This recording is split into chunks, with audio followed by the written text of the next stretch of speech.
now we will see the assumption of law of demand. Law of demand is based on the following assumption. Assumption means conditions. यानी law of demand अगर operate करने के तो कुछ condition assume करके चलना चाहिए. कौन से कंडीशन है? सब कंडीशन कैसे होने चाहिए? Remain constant.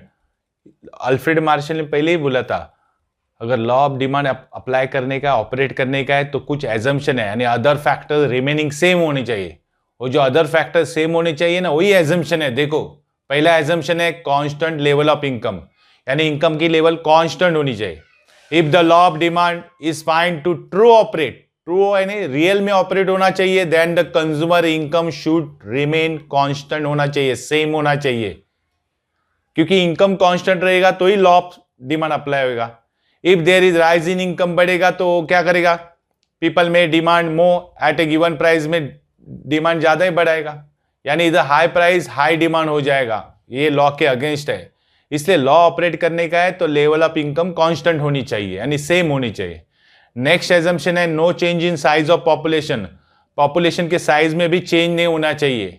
जैसे देखो it is assume that, assume करते यानी गृहित करके चलते हैं, यानी कंडीशन है कि size of population remain unchange, बदलना नहीं चाहिए. Any change in size and composition of population of country, यानी कंट्री के पॉपुलेशन की कंपोजिशन एंड साइज, यानी कंट्री की पॉपुलेशन की कंपोजिशन एंड साइज चेंज होती है तो affect the total demand for product, यानी प्रोडक्ट की डिमांड पे अफेक्ट हो जाएगा, उधर प्राइस कंसीडर नहीं होगी. इसलिए अदर फैक्टर्स में पॉपुलेशन ऑफ साइज सेम होनी चाहिए. नेक्स्ट एजम्पशन है price of substitute goods. Substitute goods बोल रहा है, वही गुड्स का प्राइस नहीं बोल रहा है. Price of substitute good remain constant. It is assume that price of substitute remain unchange, बदलना नहीं चाहिए. Any change in price of substitute change होता है तो will affect the demand for commodity. यानी प्राइस, अगर कोको कोला की price change हो जाती है तो पेप्सी का क्या होगा? डिमांड बढ़ेगा. यानी सब्स्टिट्यूट का इफेक्ट नहीं होना चाहिए, वही प्रोडक्ट का प्राइस का इफेक्ट होना चाहिए. इसका मतलब बाकी के चीजों का कैसा होना चाहिए? Remain constant. जैसे नेक्स्ट एजम्पशन देखो, price of complementary goods remain constant. It is assume that price of complementary goods भी कैसे होने चाहिए? Remain unchange, because change in price of one goods will affect the demand for other. यानी एक goods का demand price change होता है तो उसका परिणाम दूसरे गुड्स पे होता है. जैसे पेट्रोल का प्राइस चेंज हो जाएगा तो देखो कार का डिमांड भी चेंज होएगा.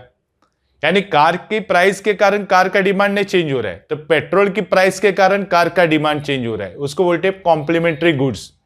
तो पेट्रोल का प्राइस बढ़ेगा तो कार का डिमांड चेंज. तो ये लॉ में ऑपरेट नहीं होता है. लॉ क्या बोलते हैं? प्राइस ऑफ कार चेंज तो प्राइस ऑफ डिमांड चेंज. तो ये जो एजम्पशन है उसमें अदर चेंजेस नहीं होने चाहिए. नेक्स्ट है no expectation about the future change in price. यानी प्राइस फ्यूचर में चेंज हो रही है तो हम लोग एक्सपेक्ट करते हैं. जैसे it is assume that consumer do not expect any further change in price in near future. Near future में प्राइस चेंज नहीं होनी चाहिए. इफ द कंज्यूमर एक्सपेक्ट करते हैं rise in price in future में प्राइस बढ़ने वाली है तो उसका डिमांड कैसा रहेगा? They may demand more in present even at the existing high price. High price में भी हाई डिमांड करेगा. जैसे गोल्ड की प्राइस देखो फ्यूचर में और बढ़ने वाली है, यानी अभी अगर थोड़ा भी बढ़ेगी तो भी हम लोग डिमांड हाई रखेंगे क्योंकि आगे जाके गोल्ड की प्राइस और बढ़ने वाली है. यानी प्रेजेंट में भी थोड़ा बढ़ेगा प्राइस तो भी हम लोग का डिमांड हाई रहेगा. यानी high price and high demand, यहाँ पे लॉ ऑपरेट नहीं होता है. इसका मतलब फ्यूचर में जो भी चेंजेस है वो नहीं होने चाहिए. नेक्स्ट एजम्पशन है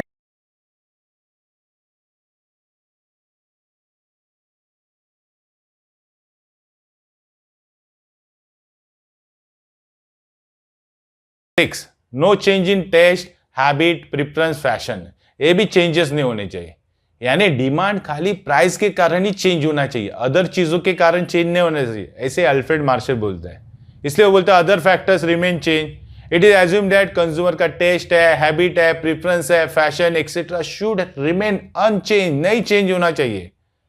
any change is this factor will lead to change in demand. यानी ये चेंज फैक्टर्स में चेंजेस हो जाएंगे तो डिमांड चेंज हो जाएगा. अल्फ्रेड मार्शल बोलता है डिमांड खाली प्राइस के कारण चेंज होना चाहिए, अदर फैक्टर रिमेन सेम. इसलिए ये एजम्पशन में बाकी के फैक्टर सेम होना चाहिए. नेक्स्ट एजम्पशन देखो, no change in taxation policy, यानी taxation policy of government has great impact on the demand for the various goods, यानी taxation policy of government has a great impact on demand of for various goods and services, यानी various goods and services में demand पे effect करने वाली taxation policy है, तो taxation policy भी change नहीं होनी चाहिए, ये भी सेम होनी चाहिए। ये सब 7 एजम्पशन ऐसे चलने चाहिए कि रिमेन कांस्टेंट, तो ही लॉ ऑफ डिमांड ऑपरेट होएगा।